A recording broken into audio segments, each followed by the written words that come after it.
whare ai make he koi e whiwhini koe whanau ako Kolisi Sangat Sose for St. Joseph Community College Saskatolika pai koe kau tai whiwhini te moe tai tangata te unga rano pe koi a Kolisi Lampulu pe ke te unga hina te moe whanau tangata moe sisto si gato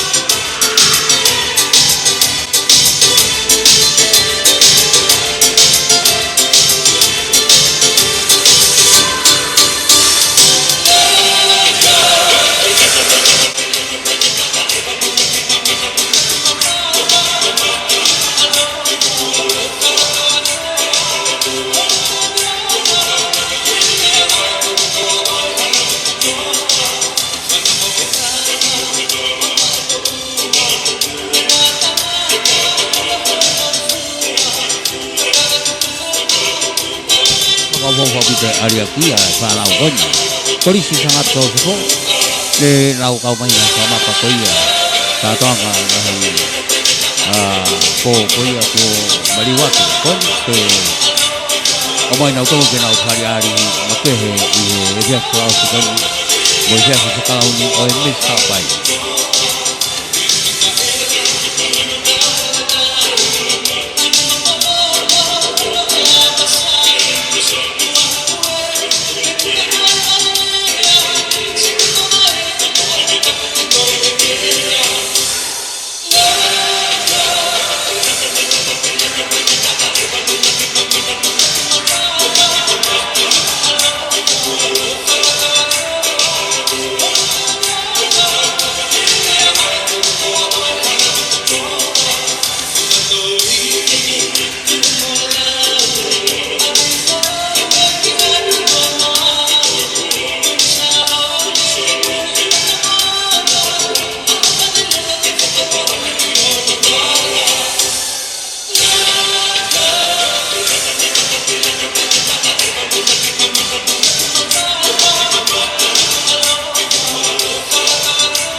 kai wa kono ka nau wa ko sa to se ko nau ka ta tuk oi ko patu ko ba oi tek kai wa ko ya ai u tu la me ai ya ko bi pe ka ko ta ta kai wa sia si ai ta ma mari wa ko te la ni kai ta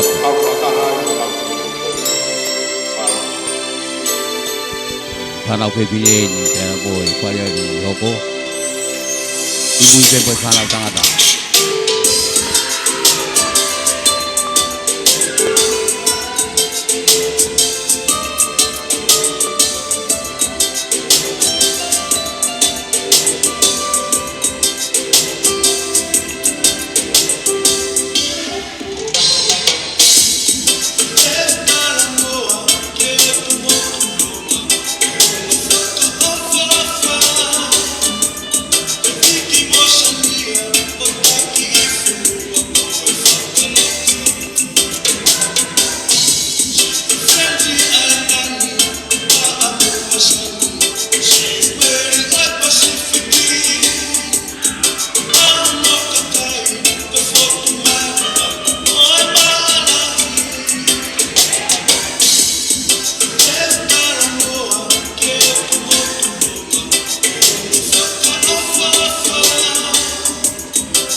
va mai ki Tonga, ke wiki Heilala, koe hau he whakalaka.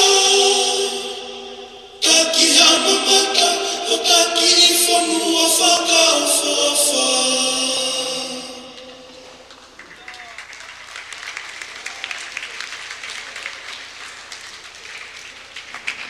Maro, toi ai moe ta.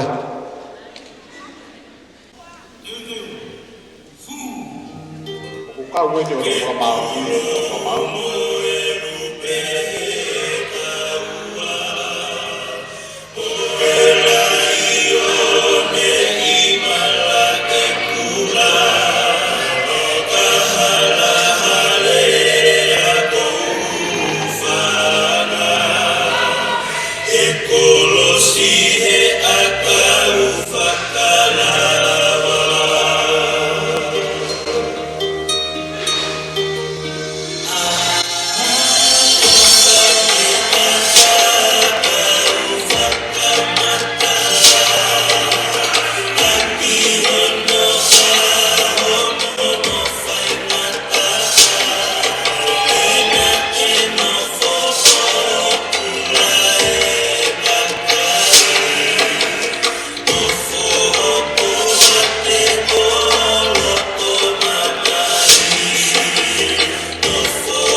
Malo aki o ka ko.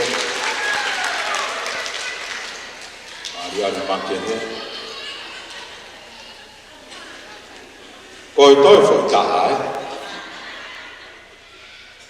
Malo aki.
ko ko mama pai ko me he kana wa ko sei yo se ko se católica y hapai ko tu ko ko ko ta wa ko to wa ko mai mo kun ko na tonga to fa wa ku wa kun ta wa te ko sei yo fa fine Maria Pito to ya ma foi ta me kana wa ko o si ai wa ma lo ko pe mo fa fa lang fa nga ma ni ko ni ke wi ka u ki fa ko ko pe ta polo kalama ka hiri pe ni ho ka tu leva ki e fe au hi o e fra eke he fia fin ka u fine mu e to ko ni ma na vi pa ki e mis ha pai Masani Miss Lakpoti restaurant e siva tu fua no he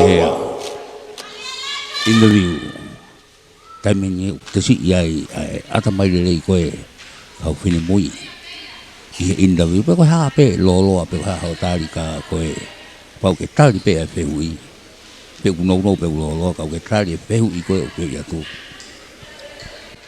ko e saita Miss Lucky Pot Restaurant, your first question is, what do you do when you are under a lot of stress or pressure? Your question is, what do you do when you are under a lot of stress or pressure? O ka pau ke whimau ke whakalea te lea whakatonga. ko e na tonu ke fai ui pe tali whakatonga whapa koe hae ngahi whounga te ke lava o matatali aki hataimi o kulahi ai ngahi pole pe whai ngata ahe mo ui. Malo pito he mau whihui.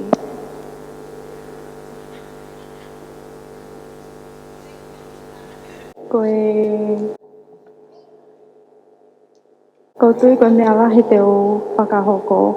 Te itari e ngahi whai ngata ko toa pe mo e ngahi pole ko toa pe. Neo ngoe pe po koe hāngai mea e hoko. Malo.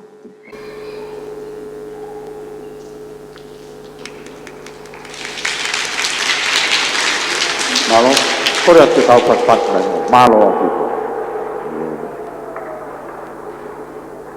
Miss Lucky bought a restaurant.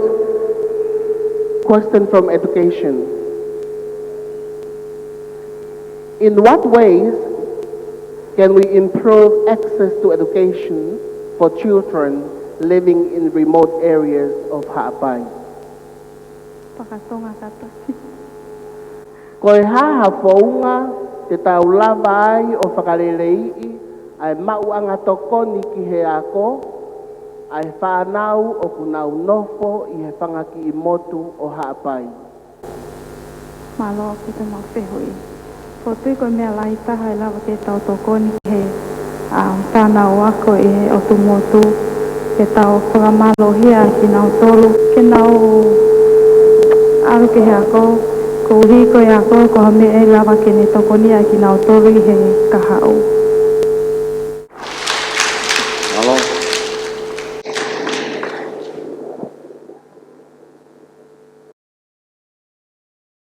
Missy Lucky Pot, welcome. May I ask you how you would like your question to be delivered, in Tongan or in English?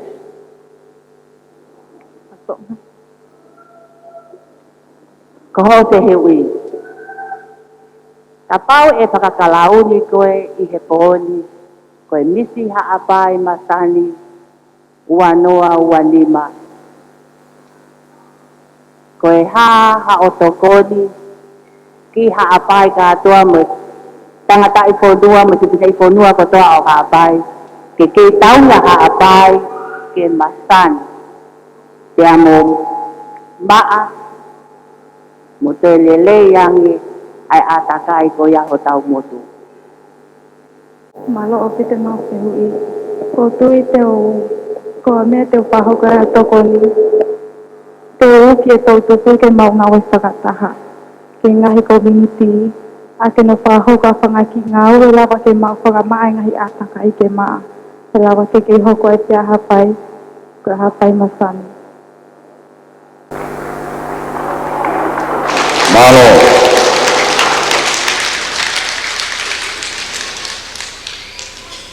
So, Ms. Kaho, event and planner, your question is, what is the name of the hospital here in Hapai? Can you say it again, please? What is the name of the hospital here in Hapai? Malo Pito, hospital here in Hawaii is named Princess Puspala Hospital. Malo.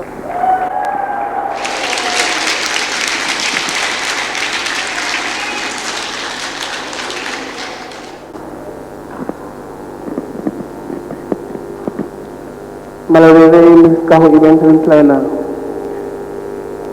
Your question is from general knowledge. Tamihe ilo whakalukufua. Do you prefer Tongan or English? Tongan, please. Koho tehui, tamihe ilo whakalukufua, peko general knowledge. Koe ha ai uhinga o e hoko koe whiwhine tonga ki a te koe I he society o e ahoni. Malo Pito.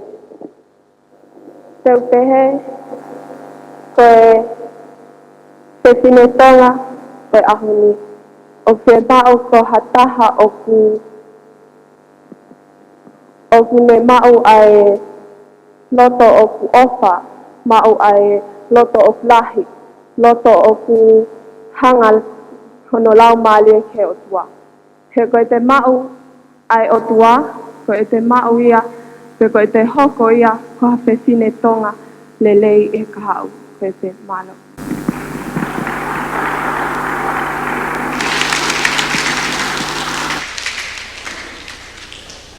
Kai haha pōnga te tau, hiai ho tau atakai te tau haha apai.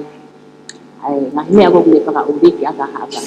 Haha pōnga te tau lava ke whakasisi, pe te taoki whakaukuri e te hoko mai.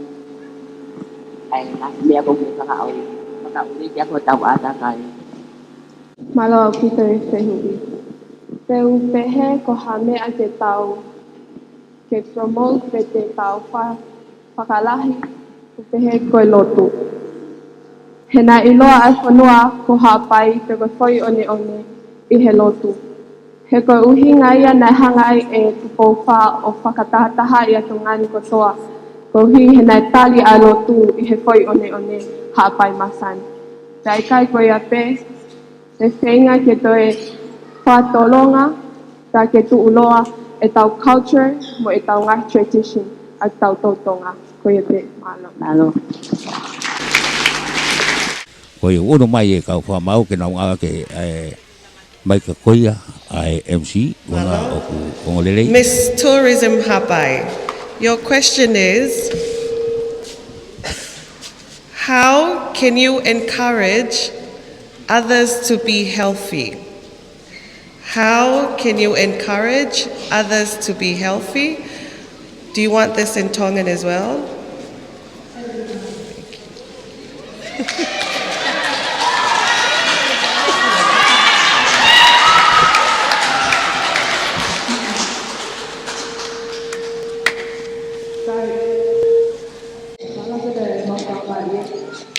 Koe kuki I whakaukau pehe ki koe pehe. Aia koe I hanga pe o tau kapo I whamalo tino. I ngā kutapanu ki luku pepeki e. Akai, te mā koe pe mau pe ke tau whamalo I tino ka toa pe mo tolu. Mo ilelei, mo kai mo ilelei. Oh, te poke con felici. Malatu ke mo ako kai me akai mo ilelei. O te kai ko o. Kai me akai mo ilelei, mo tau kapo I ai whakamalo I tino o ia te malo. Malo o Pito.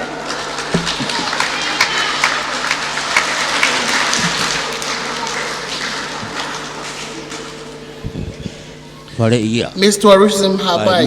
Tonga turi hapai. O ke whia mau whihui I le wha Britania, pe le Kone wha tokoni Tonga. pehe te wane konvenisi. Tuko mea kwa kai wha. ko vi ke mo ui Ko ho whehui ai pe pa me he general knowledge. E lava ke ngawe akilelei ai mitia frasosiale ke pou I ai anga whakafonua mo e ua wonga taha I hapaini. Tai mai kata. Ko whehui e lava ke ngawe akilelei ai mitia frasosiale ke pou I ai anga whakafonua mo e ua wonga taha I hapaini. Lai. Mala pete mau ka Marie. Ko kuki I whakakate ke whehui koe ni ko e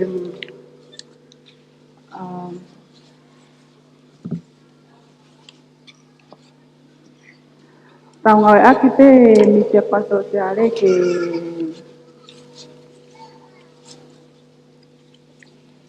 iyo. Ngau aki te ke he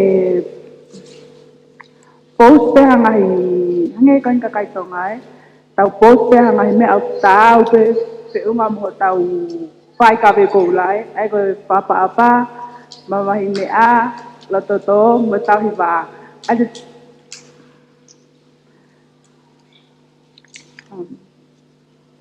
tau post pe nga kike ova tu ne hangi ko tau pasya ta ni ova pe ma ke tau nga ta pe malo ko ya pe malo Malo pita.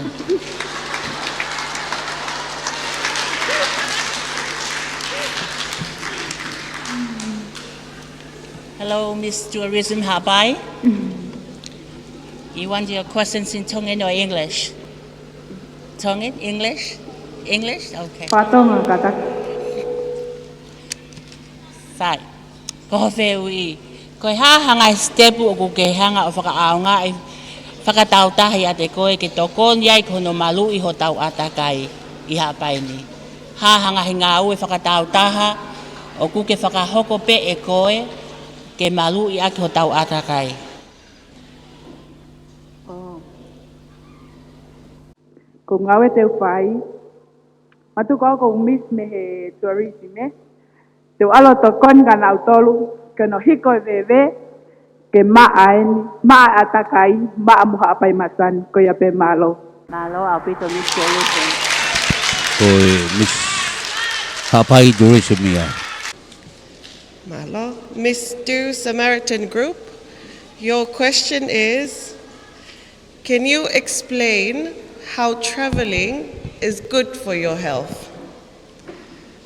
Can you e lava ke talamai pe koe hae uhinga o kusaya e folau pe koe eva ki ho mo ui lelei.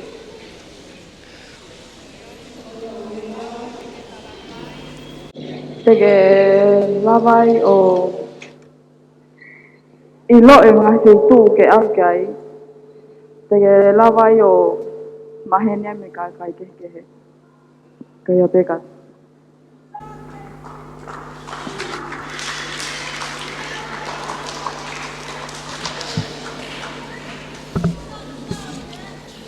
Malo today, Miss Do Samaritan Group. Ko whehui pe mehe ako whakafonua. Koe ha o ku mahu ingai ke whakakau ai ako ki he rea whakatonga mo anga whakafonua I he polo kalama ako ai api ako. Ko ai ko ke te hui ko ni.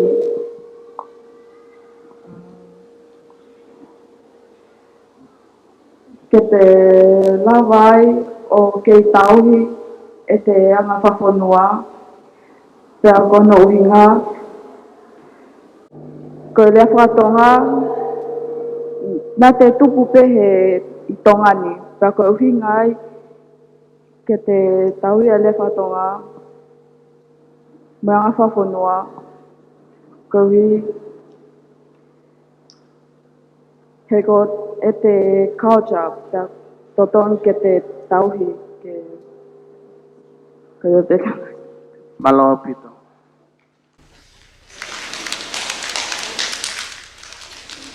Miss Still Good Samaritan.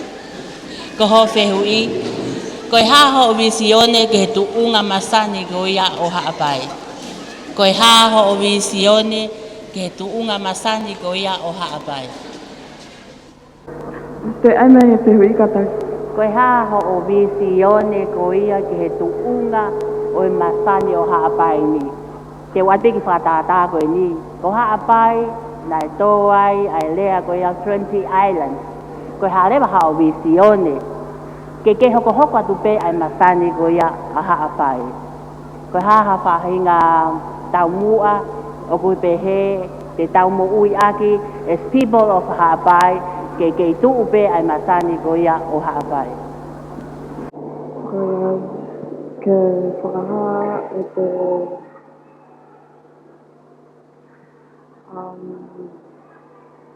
E kawai hoko whonga mari mari. Everyone in haapai to smile at all times. ke hapai Masani ke te mahenia ma kakai Friendly Island te whakaha e hapai Masani ko e te. Malo au pito. Malo, Miss Pangai, your question is, can you explain why it is very important for everyone at home to be healthy? Do you want this in Tongan as well? Ke whainga maari e. Ko e ku lau ke whehu I konu ku tuku mai ke utari. O ku mau inga e family ke nau whiwho, ke nau moilelei. Kono uinga he ko taim ko e moilelei e family. E moilelei me atakai me whetu konu nau iai pa e whiawhia pa Fia mo moulele ya family, ke tulo ya family. Okay ke mo vete vete, ange ko ngai family ni, ko ite malo. Malo au pito.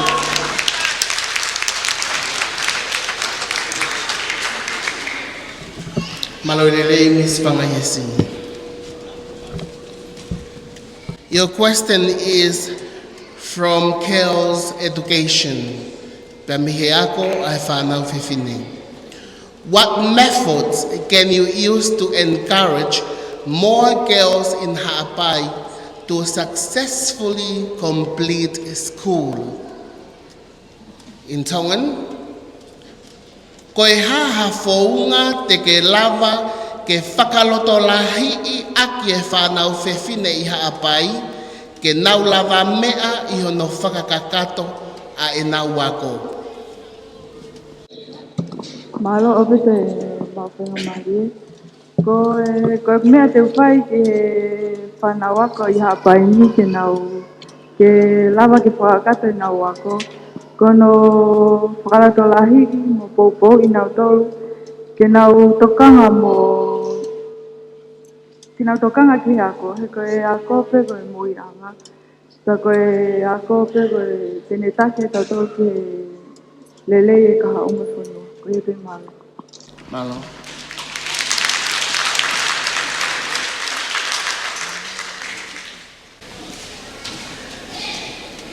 Miss Pangai, please tell us why is it important to keep Pangai clean, Ha'apai clean, the Kingdom of Tonga clean? Why is it important? And the whole world to be clean. Malo ko te mawhenga maari. E whehu I konu ku o mai ke utari. Kono mau inga ke tauhi a Ha'apai, tauhi mo tongani ke maa. Inga he ko tongani koe Friendly Island. Ka oku ko tau tolpe I he Mamani o tau pureanga whakatui. Ka oku whemau ke tauhi ke maa ke he omi koe ka uflau ewe ewa. o maa pete na ulata lewa e omi ki hapai ni mo Tonga. Ko ebe malo. Alo. Whawhawhawita ne hāmai no te unga koe. Hima mea ai pēa whini hapai lai pāongo ke moe lai kie. Nei he funga seisi e taimini. Whamalo ai pēa kia riami takau pēa moe pona ngātang mamata mo flau e wewa tonga. Sina tupo mo kau whaipatongi a koe a hapai Masani pēa pēa poki. Ki he Tonga Offshore Mining Limited, malo mo e popo ki he wiki ke Masani, ke Heilala koe hapai, ko Poilangi and Sons, Construction and Design, lawa ke langa o whare, tae mape ha o langa. Pa koe mau rento ke ki ngau e aki, ko e Friendly Island Bookshop i he otu hapai, whatau atuai ngai whalani kehe kehe, lano kehe kehe, suwenia ia o e siuperi koula hawa misere kolo si hapai ngai kote koe pine he kesi angai nau nau pehe petutaka ke pe koe ka pau pe mau ha design pe ia ki ho o wharani pe ko ha whainga mea whatau lawa pe ke eke pe koe ke pure ka nau hau na toe mea koe ke loto ki ai te hita vai kona me maka walo hapai tahaua pe kia oksana tatafu mei Amerika lahi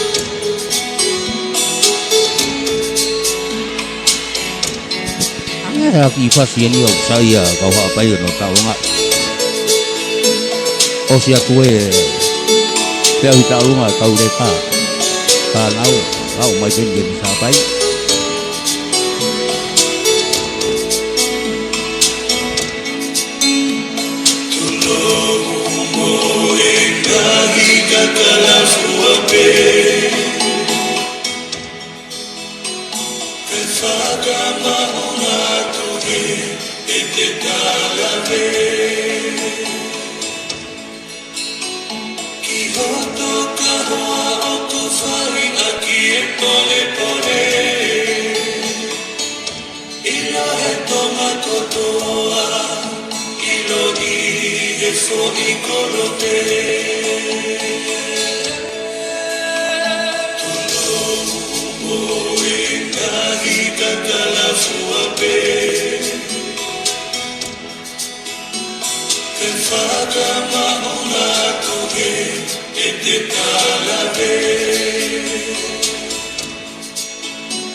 misa mai Masani lolo Tonga wanoa wafa wanoa wanima pe amoe whaari ari makehe o e whiafkoen.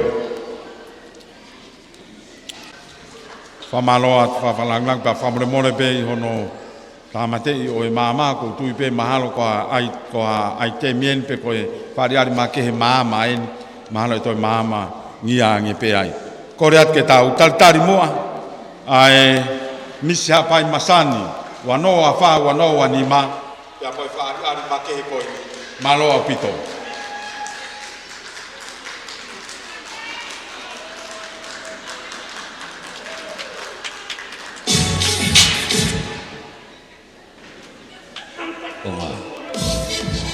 Rồi phá ra đi Ula Poi ya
Bisa pai lo tonga pipe la tai ho le wa final lo que taleni ki makena ko ya fi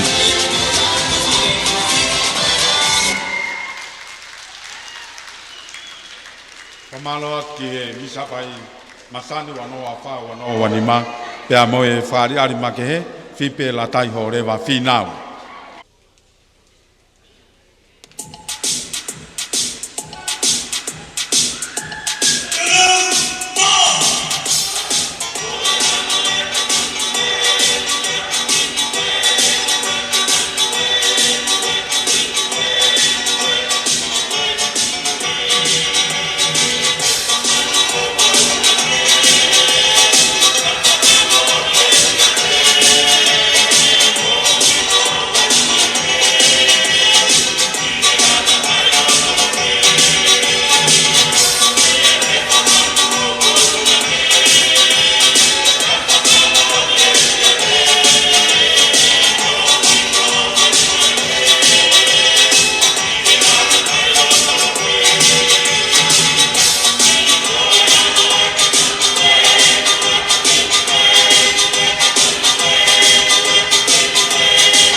Whai wapa moe whaari ari makehe ko whahoko maan tau tolu i he whiawhini.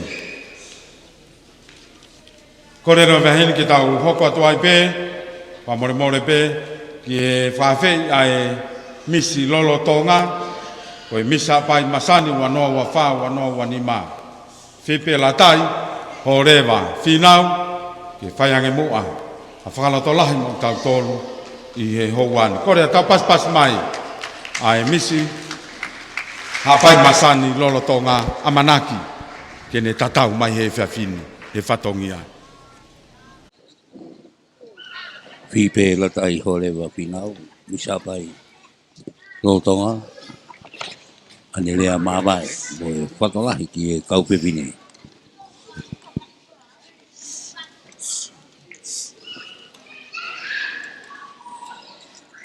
O kōkole, ke uho whanga he tala whangatapu, kakato ko moaki, kai ata moao, ke whakakakato atu, ai whakamālo tu ani. Whawhetai ke o toa mawhi, he whakakoloa, ko te lawe monua ai. Neonga whainga taa, moi moho, pole ai halafonunga. Ko ho tau koloa me whale lahi, ki he langa whanua ma atonga.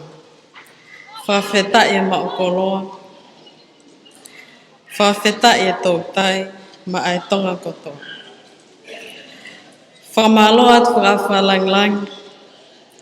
He koloa ko te inasi ai. O ke mea ai heni, ke whakalanglangi e kātoa ngana.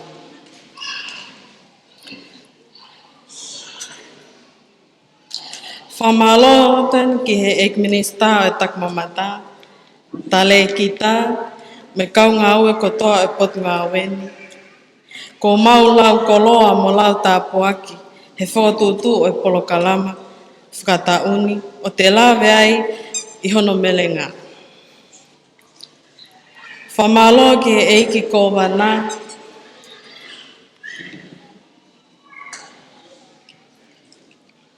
tangata i whanua, whewhine i whanua, o haapai Masani.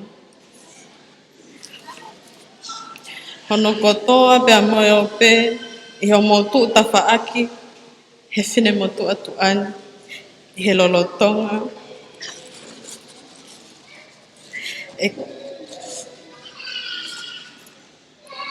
E kuhoko, koe kakala ne mo ka whaaki au, koe mis haapai Masani, ua noa ua wha ki he ua noa wani. O kuato e whamalo mai ke he mis Heilala, e ua noa ua wha ki ua noa wani. Ho whia tuku taimi ka ke lawa mai, ke ta kawhataha, he katoanga, wiki Heilala, haapai Masani.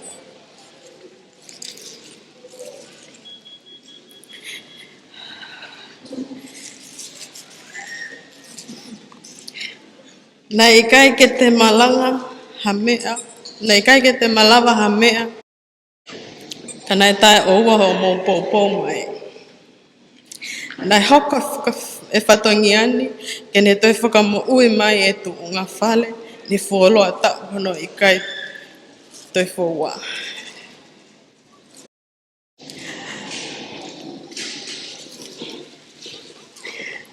Pea kia whetu uloa, pule e laki po te restaurant, ne o mai au. Pea o hoko e ke mis haapai Masani. Ka tau ko o sifu ke me o misi, nei whiu kume ka misi. Pea tāngia whetu uloa, correct me up in a whakaukau kei social media.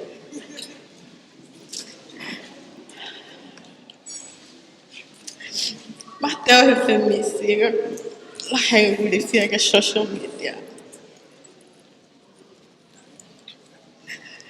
Whakaloto lahi peo whetu loa. Peo hao, ke ka hamana ke te uma. Pakoi ai hapa e kotoa. Ne keke toi tukale ne. Kaku oso singa tahawe. Ana whawhawhangai, tau ki whanua.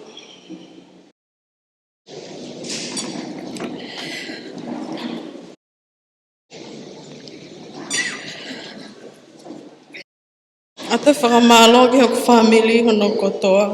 Mālo e poupou. Whakaloto lahi mai ofa ia te au whainga maalia. Ke whakawhainga maalia ia mea koto. O kou lau kau mo pole pole ai hoku haapai mo hoku Tonga. O kou kore whakamole mole atu na kote ta o mia he eku whao maaloni koi poto poto pe a niu moi. Na ok iai si a te tō onga o i kai whe unga haapai Masani. Mo whakamole mole kita. Ko si oku lele i taha pe. Ne whai. O ko tala monu atu kia tik mo tolu hana kotoa pe haapai Masani.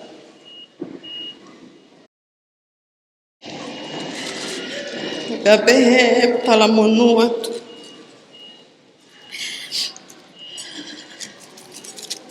Ka whewhine.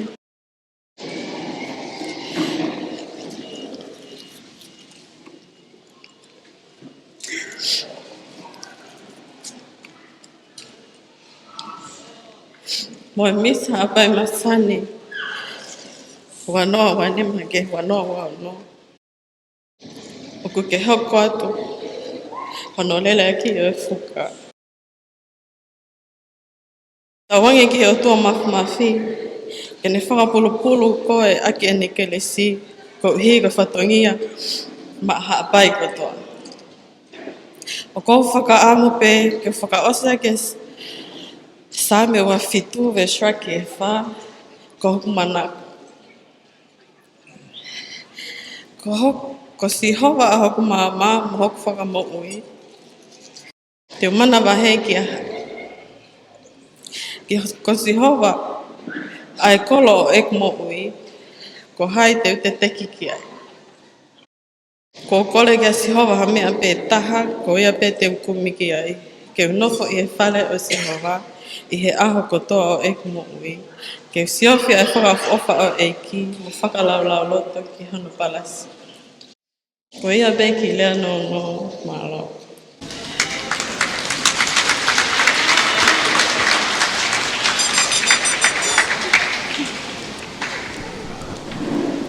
Wa malo ki he Heilala haapai Masani. Ya mo e lea whalotola. Ko whahoko mag tautolu i he whiawhini. E tau hoko atu rewa. O tui ko e tau hoko atu eni ke konga. Tau nofo mo tatari. Mo whakao mo te ringa, mo tu te ringa ki ai. Ai haapai kotoa. Ko e hae ola e tau ngāwe.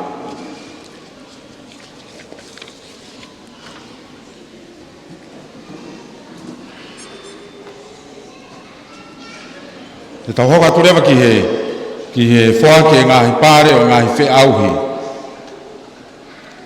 Na e whahoko e kau whinemui koini, toko nima koini, talu pia me he ahupule lulu o au maieni ki he whiawhini ki he nau wha eke. Pia ki mua ki tau hoko atu ki ai, ki e whawhe atu hene a e Miss Heilala. Wanoa ua wha, wanoa ua nima. Misi a tongani. Kene anga lerei mua, e Rachel Kutenbale, ka ke whahokang mua ke whaki ange, ai pare o i ngahi whe auhi. Ka ki taha, ai kau whine mui koe ne tō nima.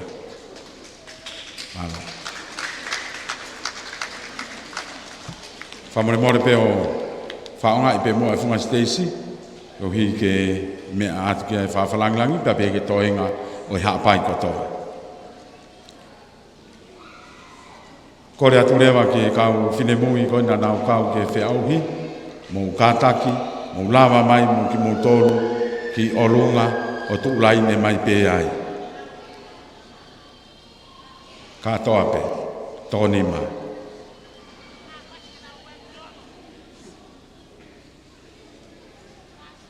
Mou hau pe hoko, mou hoko.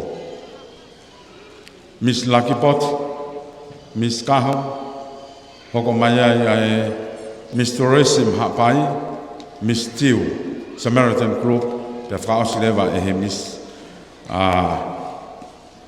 whanga i hesi.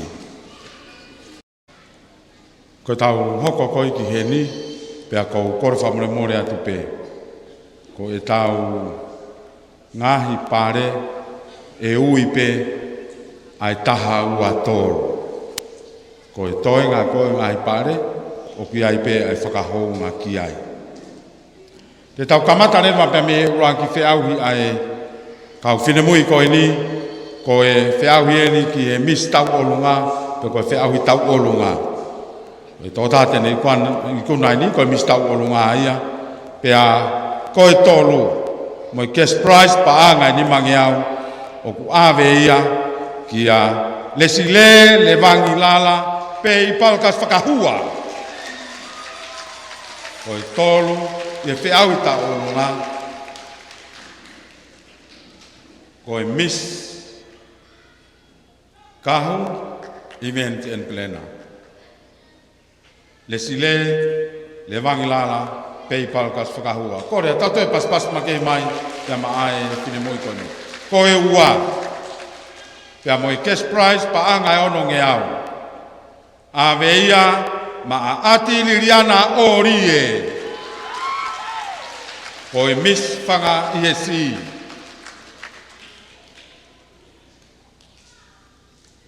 Ua, whiau tau olunga, cash prize pa anga e ono nge au.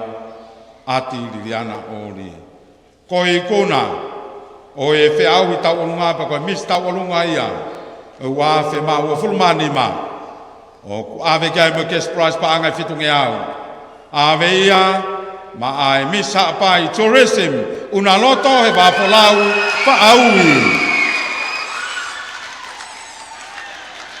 Miss tau olunga, wanoa uanima, miss tourism hapai, una loto he wapolau pa aui.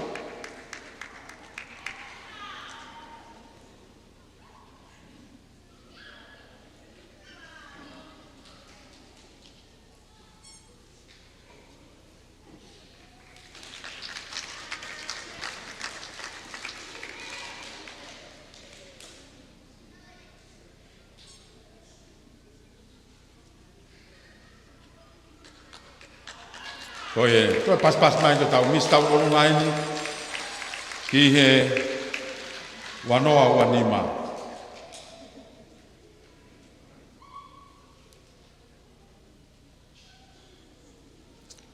Koe mis tourism hapai una loto he waha folau whaau. Tau pas mai mai whine mui koe ni. O kia rewa pia moe I pare makehe ia heni ko e special prize pe nia, ko e whoaki ia e ki lau maari e pe na e whie tokoni, ne kei ke kau e unga koni ka nane whakamau I pe e ia. I ene wakai mai pe ana whawhalanglang, pe a ko e te unga tau olunga whakaau whataha. Pe ko e te unga tau olunga lele I taha, whe unga he taimi kona e whakaau ngai mai ai. Whoaki kia e cash prize panga taha whe. O ku ave ia, ki e misi kahau events en plena, lesi le vangi lala, pe I palkas whakahua. Cash prize panga tahafe. Hoaki ki a lesi le vangi lala, pe I palkas whakahua, ko e special prize en ki he te unga tau olunga le lei taha. Maloa. Ko e whiau I ono hoko ai kau whine mui koe ni, ko e pure taha, lelei taha, mo whaafova taha, mo whiti taha. Taimi ko oku ne whaau ngai mai ai kau sio ki ai oku fō tonu e mea kātoa. Pea.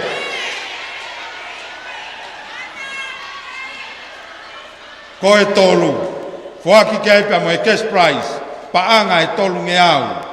Whaaki ia, ia maae, miss tourism hapai. Una loto he wafolau whaaui. Whaaki ki ai me cash prize. Pure taha, lerei taha, koe tolu e. Una loto he wafolau whaaui.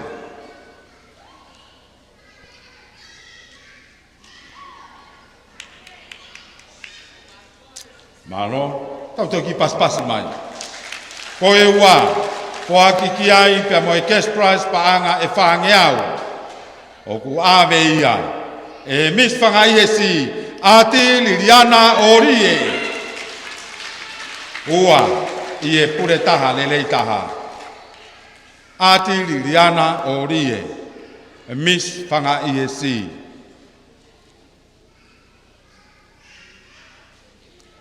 Malo, ko e ikuna, o e pure taha lelei taha. Whaki kia mo e cash prize pa anga ni mangiau. Aveia ke Miss Lucky Pot Restaurant e risiva tu ifua hala toko ua. Pure taha lelei taha. Waki akia e risiva tu ifua hala toko ua ko e Miss Lucky Pot Restaurant.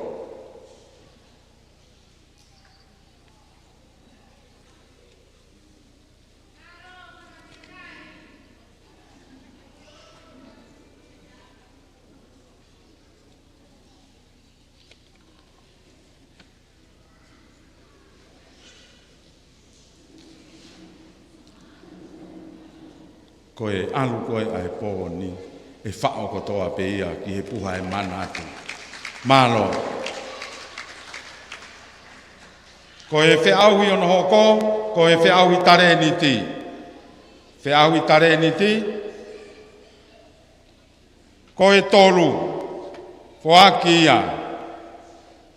Pia mo e cash prize pa anga e toru nge au. Whaaki ia, ki e Miss Haapai Tourism.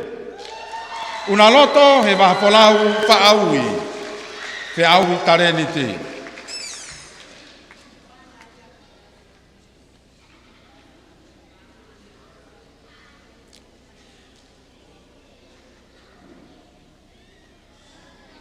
Malo, ko e ua, whaaki ki ai e cash prize, pa anga e whaangeau, o ku ave ia, ki e Miss Kahau Events and Blena, le sile, le vangilala pei, paukes whakahua.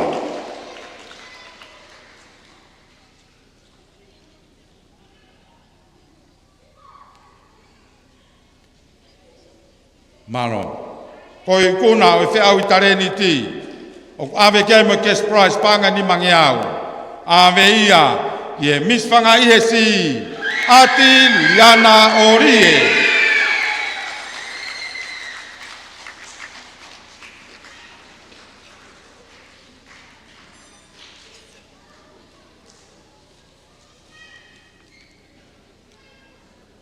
Angi ko gulawe ane nai, whawhalang lang. Ko kātoanga o e fiaf koin, i alu kotoa pe ki he puha o e memory. Tāri hangahi ta, toi to'o haki, toi whai e wakai ki ai. Ai kau whine mui koi ni, i e taimi ko nau tau leke reka ai. Sio tā pe, mo whamatala ke whangamakapuna, sio ko taimi e he wafe, maa wofu mani maa. Nā ko hoko ai koe Miss Haapai Masani. Whamalo atu. Te tau hoko atu rewa ki e teunga sarong. Te koe teunga i e matātahi. Ko e tolu. Whoaki ki ai pia mo e cash prize pa anga e uange au. Whoaki ia ki e Miss Kahau Events and Blena le sile le vangilala pei paukas whakahua.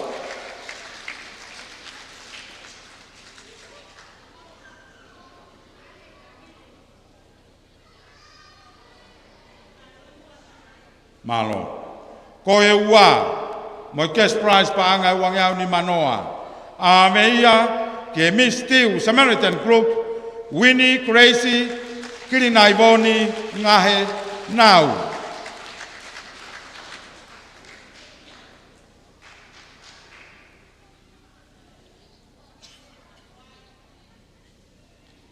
Malo. Ko e kuna, o e sarong wea. O whaaki ai, la mo e cash prize pa ngai tolu ngeau. A veia ki e Miss Whanga Ihesi, ati Liliana Orie.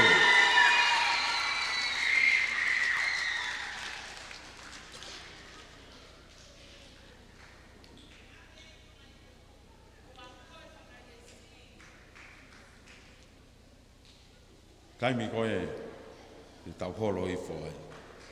Te tau toki wakai atu lewa. Ia ānolo mo ene kautamana no hanga o laivi mea koe ni. Kore ka nao tolu ke toi o mai o hulu mai ke tau tuku mai he Facebook ke tau toi sio ki ai. Mahalo ia tau e tolu ke wha me hen. Lava pe koe tau fo ou pe. O toi whafoki mai ke tau wakai ki ai. Mahalo, koe stage interview, pe koe whakai ke eke o kau whine mui koe ni. Koe tolu, o ange ki ai pia moe cash prize, pa anga e tolu ngeau, e uange au kātaki, pa anga uange au. A veia ki e misi, whangai e si, ati Liliana o rie.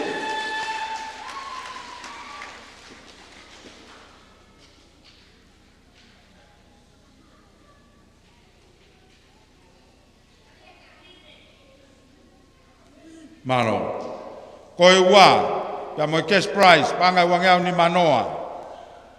A veia, ke mis kahu event, en plena, le sile, pei podcast, whakahua. Koe ua, I e stage interview. Maro, koe kuna o fe au I ke whakaeke e kepe koe stage interview o ku awe ki ai mo e cash prize pangai tolungi au o ku awe ia ki e Miss Tourism hapai una loto he wa wholau wha aui.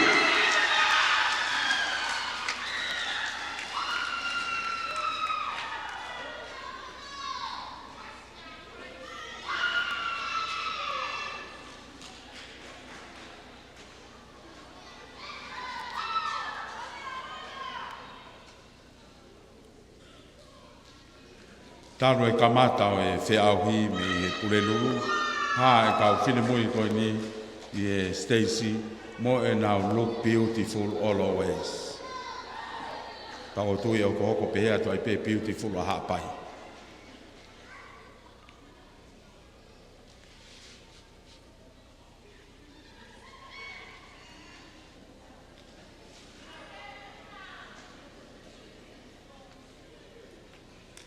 Malo. Fui a pe Miss Hapai Tourism. Whamalo atu ki he Miss Heilala, Rachel Kutempel.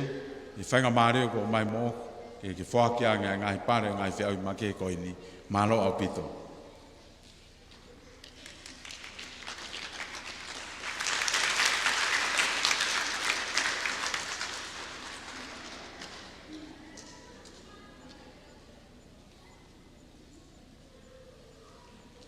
Te tau hoko atu rewa ki ono whoaki, o ngahi pare, ki he kau whine mui koe nina nau whe auhi, ki he Miss Hapai Masani. Pea ki moa ki tau hoko atu ki ai, ko whawhi hene ai Miss Hapai Masani, Miss Lolo Tonga, whipela tai, ho rewa whinau ki alere moa, kai whoaki ange. E ngahi pare, ki he kau whine mui koe nina. Angi ko klawe ane nai, o ki ai e whakahounga ki e kau whine mui koe ni, ka pau I kai ki e ui o nau hingoa I hangahi whi auhi.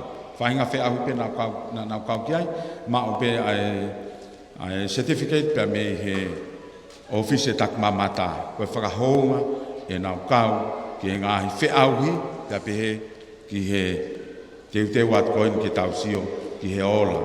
O e tau whi auhi, na whahauko e kau whine mui e toko nima koe ni.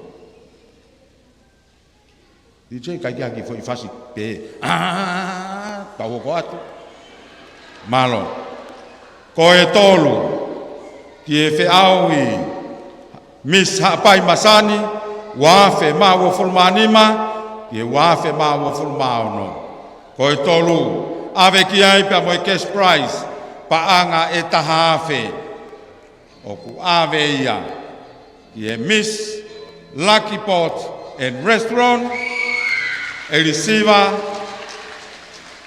Halatokoua.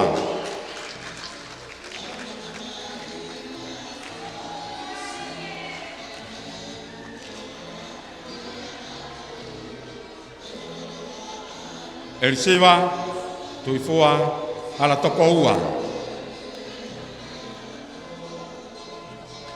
Koe ua.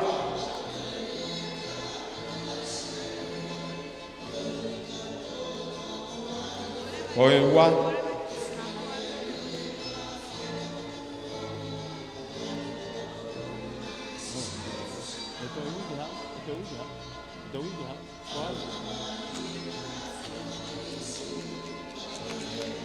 Kore at ke tau pas mai, ko e tolu eni ki e te au ki e misa pai Masani, ko e Miss Lucky Pot and Restaurant, e risiva, tui fua hala toko ua.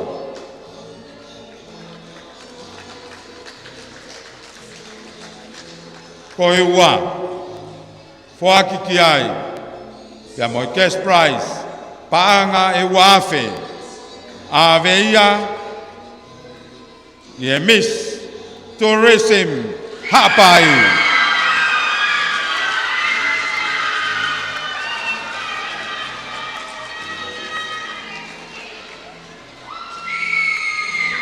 Miss Tourism Hapai o ua ia ki e whiaui ki a pai ki Miss Hapai Masani.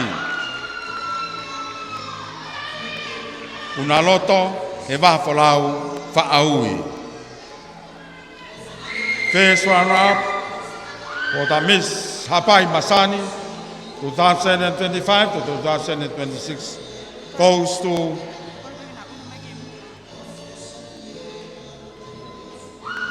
una loto e wafolau whaaui. Miss Deus American, koe Miss Whakaiesi. Malo. Pe koe Miss Kahu. Mukataki. Tēnei kuna e misa pai mo tataha mai o wafe ma wani ma wafe ma wano hai e pui tōtolu koni malo liriu ene moi i he pōni rau ki he pāanga ngaru ko e ikona o e kalauni ki e Miss Hapai Masani wafe wanima ke wafe ua ono o ku ave ia pe a foaki e Miss Fanga Iesi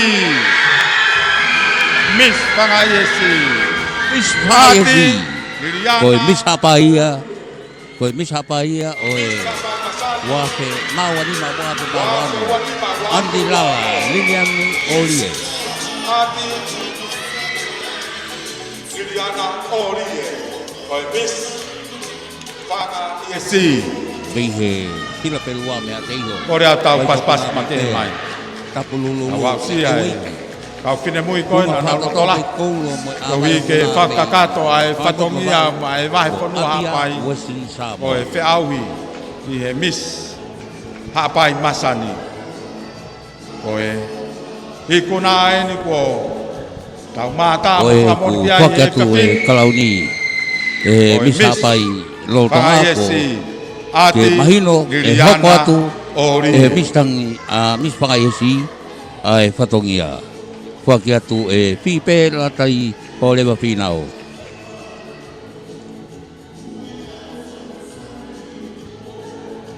kalauni koe misa pai fōu Fine mui eni tene hoko atu o no lere aki. Ai fuka o e Miss Hapai Masani. Kalau ni foki koe ngahia me he ngesi taniko. Me he maka ko where unga. Te a pungani aki. Ai matalai Heilala. Nai tā tong ke fungani aki e kalau ni. Te a oku whaka waha kia ai ngesi takapalu. Me he ongo konua maunga me kao motopua. Koe kalau ni koe ngahi ia me he hoko aten tua me mako beleunga. Ke whapapau i koe koloa kotoa koe whaongai. Ke kalau ni koe ni. Oe misa pai e poni. Koe tā kotoa pe ia. Me he po i one one. Pāpeau me he moana i kai tau fi he makana. Fo i one pe tene rawa. Pamano atu whawhalanglang. Ke i mea o whalanglangi ai katoanga o waiwhanua. Pea koe ni ko tau wau ki he tau mui o ngāwe koe ni. Ki tau mau ai kuna o e Miss Hapai Masani. Uanoa uanima uanoa uanoa. Whamaloa te whainga maari ko tu mai. Whamaloa te ka whiwhine. Te teu puno. O lava mai rewa. Ka tau hoko atu ke tau lotu tuku. Koia, kua lawa. Hui hui atu. Ai hongo sia me kau puawhine. Iyo ka nau mau hanonga.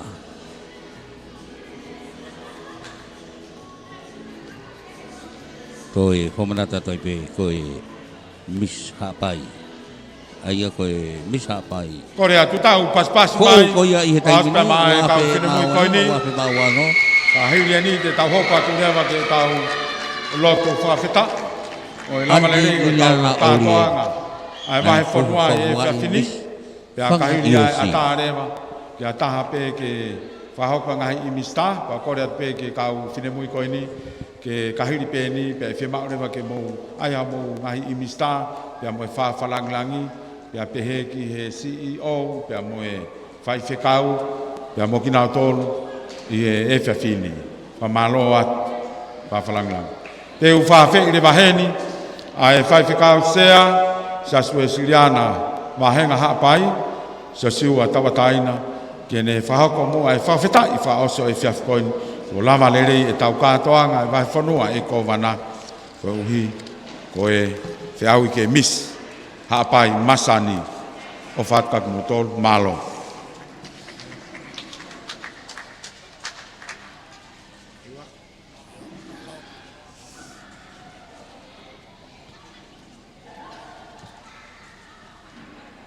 Ke tau not.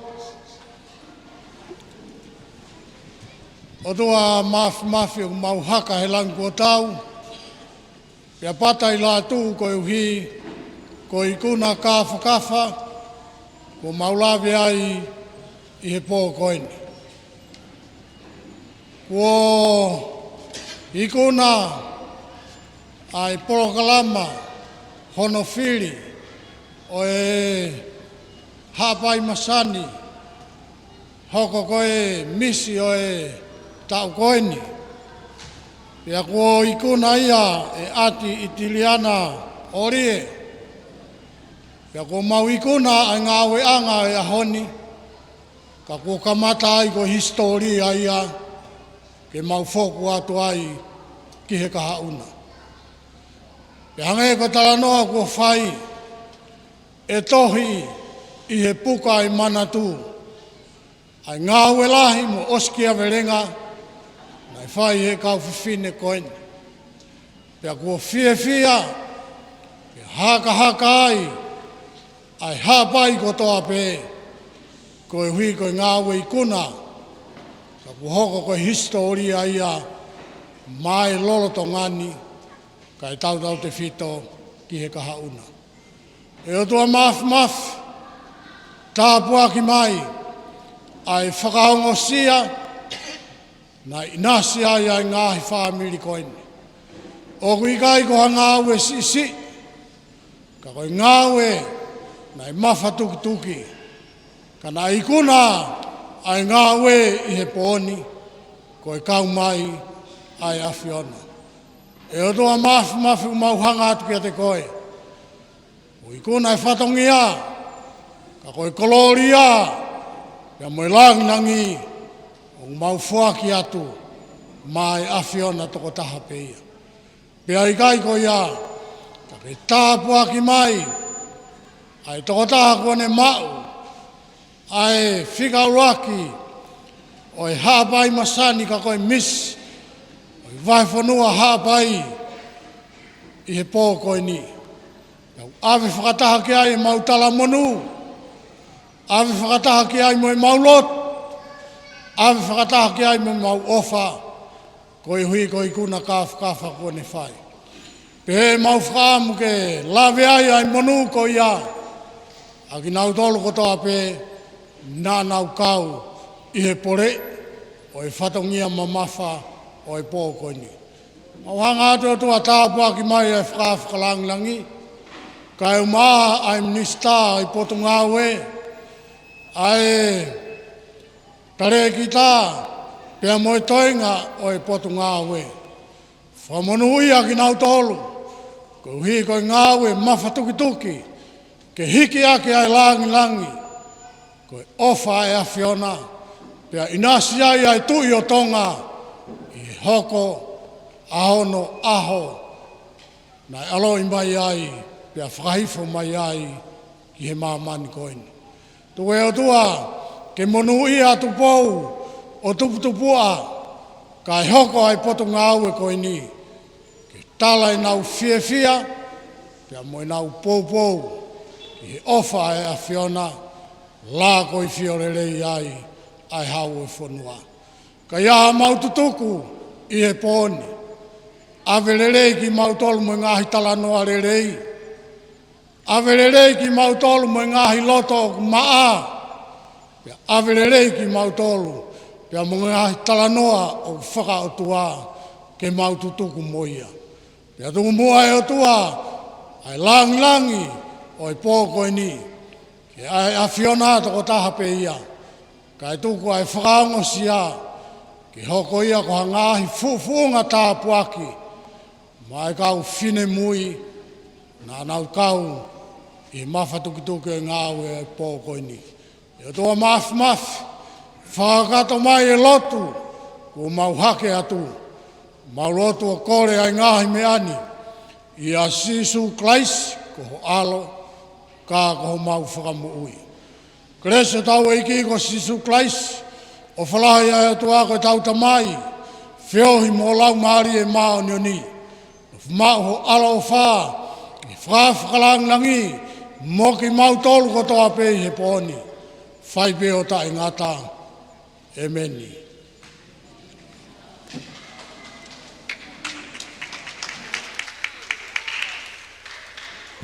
Koe whausia kātoa. Koe oe. Wiki Heilala koe o tu hapai Masani. Koe Latu. Ne whauko e whawikausea. E sasue sirana tawataina Tonga. Ko whawikausea siua tawataina. Mo e lava lelei ai kātoanga. Kātoanga fia au pito. Pea kātoanga. Whamawhana. Toi whakalau maari e. Koe hapai Masani. Sisu ko hamai e koe Masani koe. Koia pea mo e lava lelei ia. Kātoanga fia au pito mo e ki pinimui koia. Ko ne mao koia kalau ni hapai. Hei kai toi ngalo hene mo ui ai pōni a Andi Liliani o rie. Koe Miss Whanga ISC. Io Whanga ISC lea ai tohi ke talia mai e mapoi. He lolo mai whala mo koi. I he toke lau kuo li poi. Oi whakapo na a kuo ngalo au. Koe hanue ai toa ko tua ki tau. Na kuo ke lata e toa ko maafu. Kua ke liaki mai au he o lauitao. Io wini e hau Heilala. Ne ngangatu i he ongo angala. Where unga mono wao ea. Koto kakala te utau lewa. Papunga te kau whapetongia me ho Mamani mei hapai weu. Pita takapua manase wauta tare kita aripate kisina ko au anolomano. Malo apito mo mea mai. Don't worry, piha pai, mau mea.